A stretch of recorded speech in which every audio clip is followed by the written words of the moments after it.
Pero may buhay pagkatapos ng trauma. Yes. Yes, definitely there's life after trauma. Mm-mm. So after 1 full year of feeling like I'm the one in prison, that's when I was able to go to school. Bakit importante sa'yo na ikwento? Para rin ba yan sa sarili mo?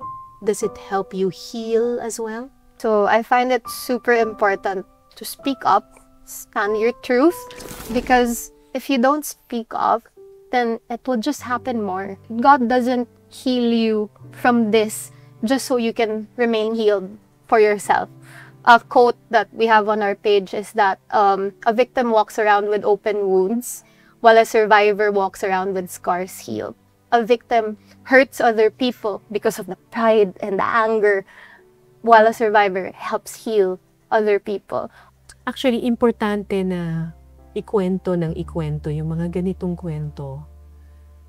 Kasi maraming mga rape victims ang hindi pa rin nahahanap ang boses nila. Yes. Pinag-usapan natin kanina yung during the trauma, you cannot seem to find your voice. Yes. Sumisigaw ka pero walang lumalabas na boses.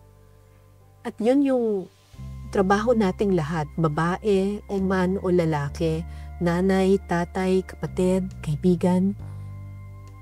May kapangyarihan tayo na bigyan ng boses or bigyan sila ng encouragement for the victims to find their voice.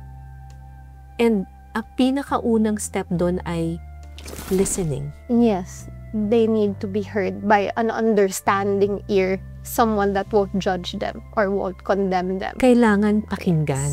Yes. Kasi ang isang tao ay hindi maglalabas ng kanyang boses kapag alam niyang hindi siya pakikinggan At hindi paniniwala. at hindi paniniwalaan.